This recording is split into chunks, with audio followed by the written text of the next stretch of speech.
When you're analyzing a deal, you need 3 documents from the seller. Those 3 documents consist of, number 1, your offering memorandum, number 2, the T12, number 3, the rent roll. You'll get these documents from the broker, and the broker will then get these documents from the seller. And depending on your relationship with the broker, they may either email you these documents directly, or you can go to their portal and get them, download them. So here you can see they have, this is a snapshot of a broker portal, and you can see they have your rent roll, your T12, and then they also have your offering memorandum. Now they oftentimes will give you additional documents, but at a minimum, you need the offering memorandum, the T12, and the rent roll. So here they've given the CapEx and they've given Alta survey of the property. They've also given a tax bill for the property. So again, the 3 documents you need are going to be your offering memorandum, your rent roll, and your trailing 12, your T12, or the profit and loss statement for that property. You need those 3 documents to analyze this deal. So why don't we go ahead and dig in a little bit on what these 3 documents are, what information do they have in them, and what you can do with them once you receive them, and just how you can kind of think through them when you look at them. So the offering memorandum package is typically a PDF. It's a long presentation that contains some information about the property. It'll give you a lot of your details. It'll give you your unit mix. It'll give you, in some cases, like a floor plan. It'll give you, the years of various important events on that property. If there was, a roof replaced, something like that, they'll give you that kind of information. Just a lot of the basic details about the property itself. Then there's also going to be an investment strategy baked in here, right? It's going to be, you almost think of it like a sales pitch, right? So this is what the brokerage team has put together for you as a prospective investor to review the property, right? So they're going to show it. They're going to show it in a very positive light, right? You're never going to see one of these that makes a property look like garbage, right? It's always going to look good. So take these pieces with a grain of salt and just know that they're meant to showcase the property in a very positive light. There's definitely pictures in there, which is very helpful. So you can help you assess the condition of the property and just see what level of renovations are currently underway and what possibly could be additional opportunity for renovations. And they will offer some comparative properties as well, just so you can take a look at the area and start to value your property. So why don't we take a look at the actual, at a sample package here, just kind of pull one up and look through it to give you guys a good taste of what it looks like, right? So this one's for an apartment complex called Sussex Square. It's in Atlanta. It's an 88 unit property. There'll always be some kind of just confidentiality agreements and things of that nature for these deals. They'll give you a high level, table of contents for where you're at in the document. And then you can kind of just keep on going, but they'll give you just some general information. This is an executive summary. Here's some good information about, just where the property is located, some highlights. Here's where they start to get into the highlights of, okay, roofs and windows were replaced 5 to 7 years ago. Just some a little bit about the occupancy trends, just a lot of good information about the property itself. And then they even start to get into a little bit of the sales pitch here, right? So they're kind of making the case that, each type of unit for this property could see some substantial rent bumps given, potentially some renovations here. So they're already starting to get into the sales pitch. And, like I was saying, you want to keep that stuff, as a thought, but, you always want to do your own validations with these things, right? You never want to take what they're putting in these packages as gospel. Because a lot of times they can be, you can make the numbers look good any number of ways, but you want to get to reality at the end of the day. So here's just some more with the local area, right? They're going to kind of point out some of the major employers in the general area and just give you an overview of what's around the property itself. So looks like some decent some decent things in the general vicinity for this property, and then just a little bit more on the major mechanical systems as well. So I'll keep giving you just some good detail. It's always good to kind of read as much as you can about the property, get a real good idea of what condition it's in, if there's any risk within any of the major systems, anything like that, right? And you can see they're starting to get into some of the individual property pictures here, which is always cool, right? So you can start to see, what. And this is a good tab right here as well, because this gives you a lot of information. You start getting into the unit mix. You can see there's 21 single bedroom units, 1 bedroom, 1 bath, 56 2 bedrooms, 1 bath, and then 8 3 bedroom, 2 bath units. So you start to get into that unit mix here, and then a lot of good information on the various systems as well in this tab. So there'll always be 1 or 2 tabs like that are just chock full of really good information. Here's some information on the amenities. You can start to see, what kind of unit features are included, the common areas. Looks like this place has a laundry center, which is nice, kind of a courtyard, but no real, not a lot of the flashier amenities like the pools, the gym complexes, anything like that. So you wouldn't expect that with a smaller 88 unit complex, but it's kind of good to get into the details here.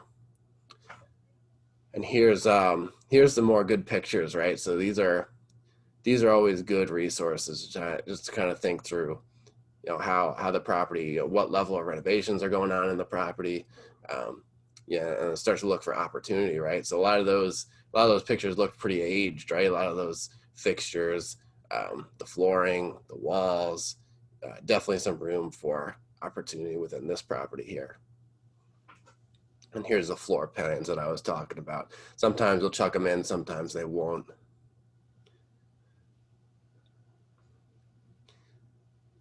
And then here's just an aerial view of the property itself. So you can start to get an idea of what the parcel of land looks like. Looks like there's actually a kind of a big patch behind this property that's kind of open. So that's kind of interesting. But overall, yeah, you can see where the major buildings are located. Now some more aerial overviews, some higher level maps showing some of the bigger areas within Atlanta. And then they'll give you a summary of the local market itself, right? So we like Atlanta. Atlanta is a great place to look. So there's a lot going on in Atlanta, but these sections are designed to tell you a little bit more about the area if you're not as familiar with it. Demographics, just some more detail about the local area. And this is getting more into the broker and seller's version of the financial analysis, right? So there are a couple things in this financial analysis that are useful.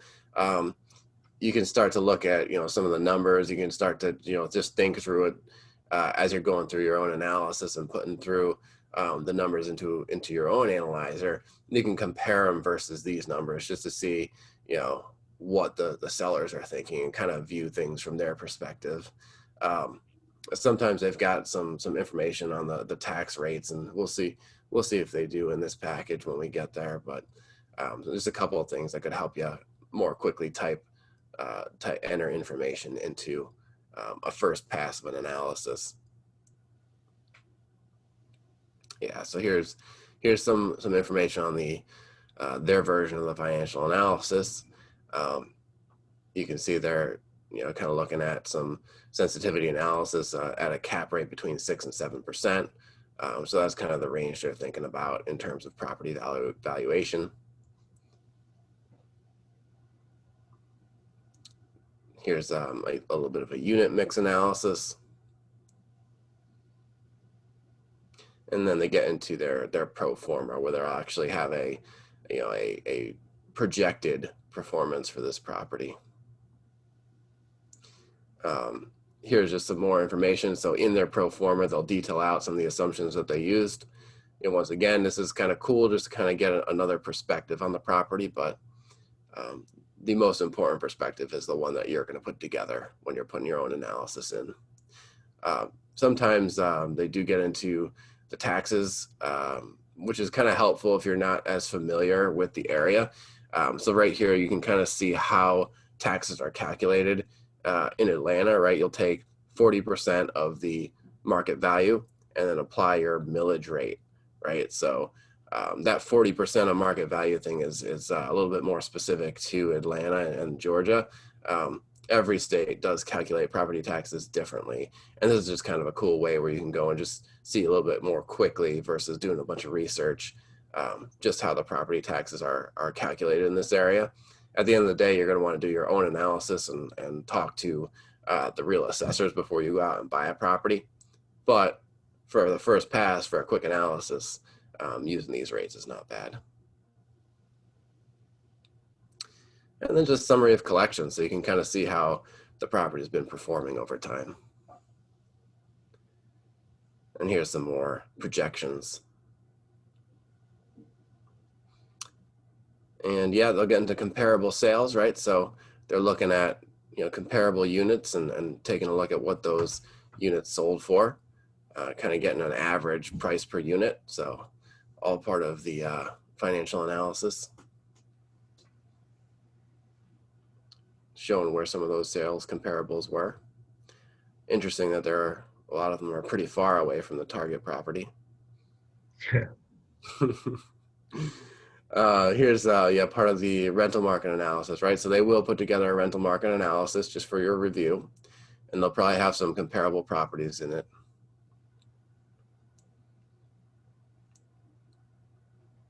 Yeah, just some more information on Atlanta. Okay, now we're getting into some rent comparables. Okay, so yeah, they'll put together some rent comparables, and it's good to review these just to see if they really are true comparables, right? You want to make sure that the comparables you're using are as close as possible to what you think your end state target property is going to be, right? So just something to keep in mind. So you can look at these and just, come to your own conclusions on whether or not they are really good comparables or not. And if they are, great, go ahead and use them. If not, yeah, feel free to scrap them. And yep, just some more comparative analysis, right? So this is all part of the sales pitch, but could contain some useful information. So that's what's really included in the actual offering memorandum package. And yeah, a lot of it can be useful. One of my favorite pieces is the pictures, right? Because you can go in there and start to really get a good look at the interior of the properties, and that can definitely be useful. So why don't we kind of move on and start talking about some of the other big three documents. The next one's going to be the rent roll, right? So the rent roll is it's a snapshot in time, right, of really what the rent profile of the property is at any given moment, right? It's going to have your tenant details. It's going to have your unit breakdown. It's going to show the lease terms. It's going to show, who's leasing a unit for what and when that lease expires. You're going to be able to get into your vacancy, what units are vacant, what units are not vacant. And you're going to be able to take a look at what the seller thinks the market rent is for each of the units right now. And then obviously economic vacancy, right? So if units are renting out for below what the seller thinks the market is, then you've got a loss to lease going on. So why don't we take a look at a rent roll and just kind of scroll through it to kind of take a look at a little bit more closely what an actual rent roll looks like. Pull this up. The rent roll. Yeah. If you just double click that, it should load.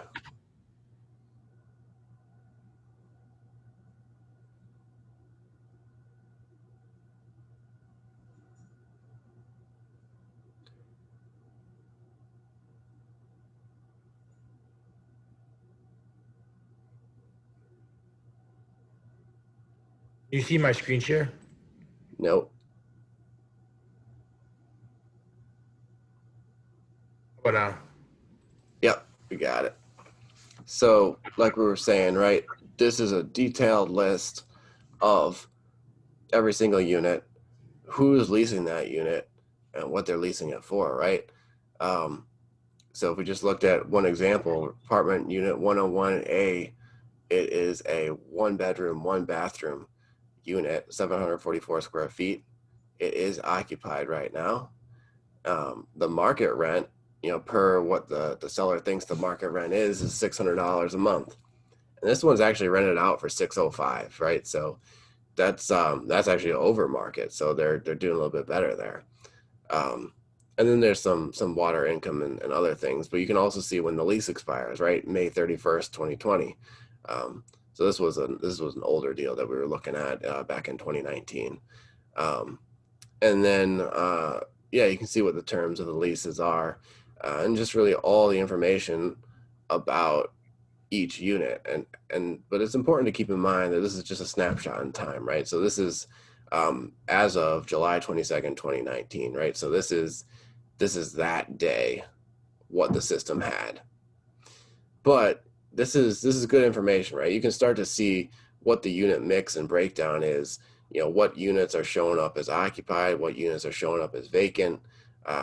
You can start to see, is there a population of leases that are below market rent, and what is that population? How does that look like, right? You can start to see if most leases are actually really close to market rent, then that's a pretty good scenario. Then there might be, your market rent might be a little bit too low. So a lot of things you can kind of think through as you look through these rent rolls. Yeah, like you can see here for unit 101 F7, the market rent is 700, but the contract rent is 750. That means if I were to see this in this rent roll, I would say you can push rents here. Absolutely. You're getting over your market rent, right? Yeah, it looks like there's a couple of units like that. So, and these are, just another good indicator on this property. Right. All right. So yeah, why don't we kind of move on to the T12 or trailing 12-month profit and loss statement. So the T12, this is your full income statement, right? This is going to start off at rental income and go all the way down, including all your expenses, right? Your maintenance expenses, your utilities expenses. This is going to get you all the way down to your net operating income, right? This is kind of the full story of the property, right? Everything that you're making off of it and everything, all your expenses, everything that's costing you money, right? So it's going to be the full picture. It's going to show your physical, your economic vacancy and the impact of that vacancy in dollar terms. And it's a good place to look for potential risks and opportunities, right? You can start to see if some of the expenses or some of the income line items look out of line, if there's maybe some opportunity to add some other income or some opportunity to reduce rents or to reduce expenses and generate additional profit. So those are some of the things that you want to look for while you're going through a T12. So if we can, why don't we just kind of pull up a T12 and just go through it.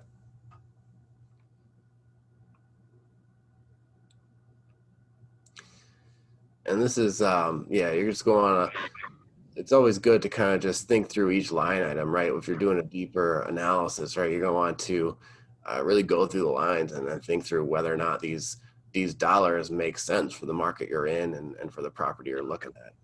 But just in general, right, if you're looking at a P&L, this is a monthly breakout. Your T12 is your trailing 12 months. So it's going to show you in each month what was your income and your expenses. So you can see July 2018 through June 2019. It'll show you that monthly breakout. That's over the top. And then on the left-hand side, you've got your actual ledger accounts, right? So these are your actual accounts in the financial system. For example, account 4100 is rental income. That is the rents. That's the rents that people are paying each month. When you cash their check into your bank account, it'll show up right here, right? So that's rental income, and you've got all the rest of your income line items. And if you keep going down, then you've got your expense line items. So that's when you're paying people to come and do some landscaping, right? When you're paying your own staff, your payroll, all of that ends up on this expense line item, right? So everything that's costing you money tallied up by month right here. So this is where you're going to want to look for, your opportunities or risks, right? You can start to see what things might be too high, what things might be too low. In general, if there is any line items that are out of whack or anything that you know about the area that you can improve. So that's what I'm talking about when I'm saying risks and opportunities. If you get to the bottom, you'll see your net operating income. That is what your property is going to be valued on at the end of the day, right? So that's the number we want to get high eventually. so that's going to be one of the most important line items here. Yeah. And you can see here, like, so in July, you had $25,000 for an NOI. In August, you had $9,000 in NOI. And in September, you had $19,000 in NOI. And then in October, you had a negative $9,000 in NOI. So there's something in here that's causing that, right? Like the income, you have the income staying pretty consistent. It's got to be an expense in here that's causing that to be a loss in October, right? And normally it's going to be taxes, right? So all the taxes came out in the month of October, right? And that's why the month of October had an NOI of negative $9,500. Yeah. Every other month made money. So those are some of the things that will start to just jump out at you, right? Once you start to get more familiar with reviewing these profit and loss statements.